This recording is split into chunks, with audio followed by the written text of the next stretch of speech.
return for his 11th game on Jeopardy! He won a 10-day total of $285,100 and has now claimed Super Champion status. Ken Jennings' instruction was, for the second time in season 39, we have ourselves a Super Champion. In yesterday's game, Lalonde pulled off a convincing victory, despite finding neither of those all-important daily doubles in the Double Jeopardy round. Today, he's looking for win number 11 against two new challengers, Emily and Rachel. Yeah, I've been thinking quite a lot about this. Two Super Champions of the same year and the same season was an anomaly that only happened once in 2014. Then two Super Champions happened the same year in 2019. Neither of them competed against each other, though. Now it seems every month there's a new Super Champion. All three contestants got a daily double. Ray got the first daily double. He made it a true daily double by wagering all $3,000. Unfortunately answered wrong and went down to $0. In his 1843 essay, A Winter Walk, he mentioned the beautiful purity of nature at this season. Ray answered Henry Langsworth Longfellow when the answer was Henry David Thoreau. Wrong, Henry. He got the first name right, Ken told him. That's called an ice cream suit. I had no idea I own one.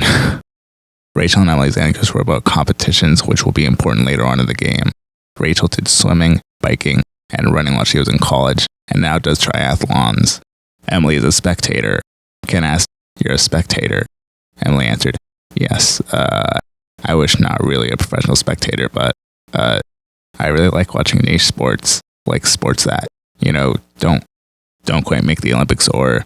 And when Ken asked for examples, she added, "I mean, my dream is to go to the World Games where they have things like ping pong and sumo and fin swimming and tug of war.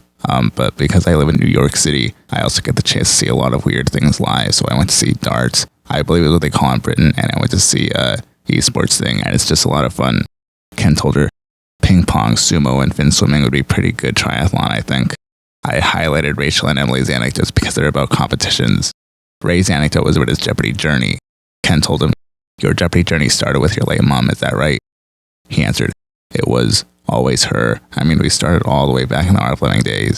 It was always her favorite show, and we always watched it as a family, and when it came back with Alex, it was every time I went home, we never missed it. It was always a favorite show for her entire life," and Ken told him, "You probably wouldn't be here without her, I imagine." Ray answered, "I don't think so. I mean, she was such a nurturer for our intelligence and our intellectual curiosity.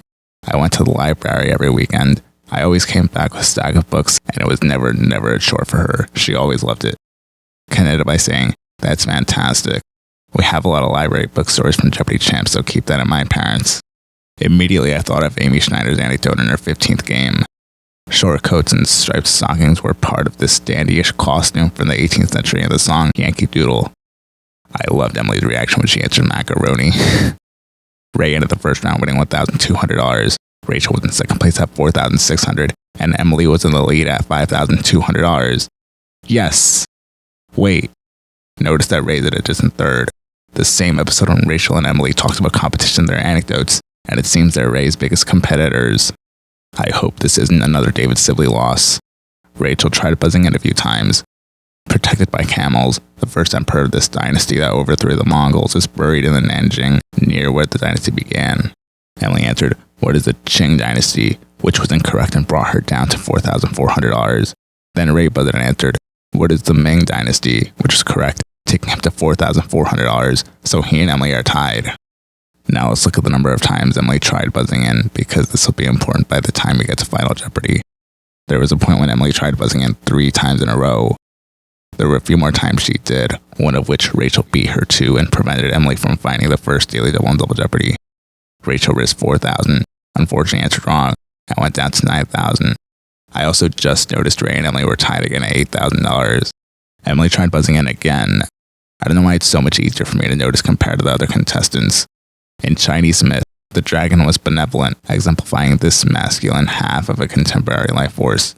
Rachel buzzed and answered yin, which was incorrect. Then Emily buzzed and answered yang. This answer prevented Rachel from finding the second daily double in Double Jeopardy.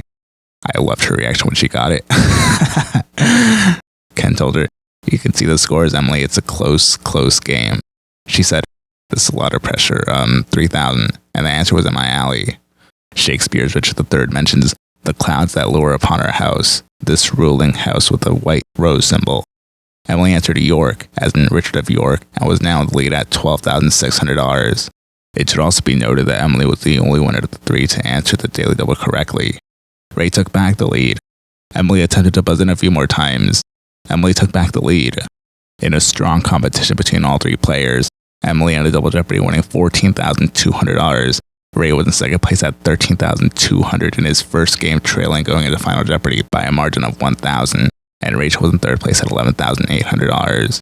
The scores are so close and so intense. Remember when we looked at how often Emily buzzed in? Imagine the scores if Emily beat them to the buzzer all those times.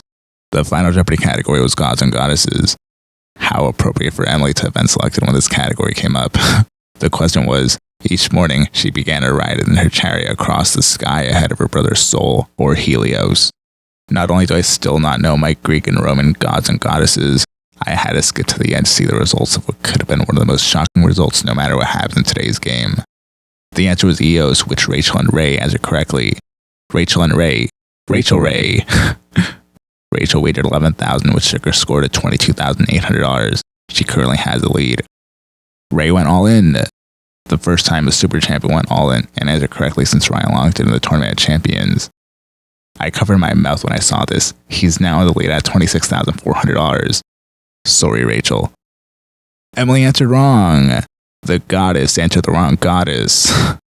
She risked $12,201 and went down to $19,999.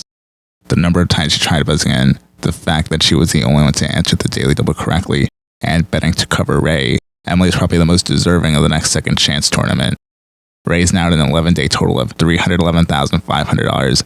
Ken ended the game by saying, "That's well over $400,000 Canadian, Ray. Congratulations." That was insane. And of course, he's now tied with Jonathan Fisher and Arthur Chu's number of wins. Can he break that record and tie Seth Wilson and Austin Rogers tomorrow? And will it be another close game? And as always, thank you for watching.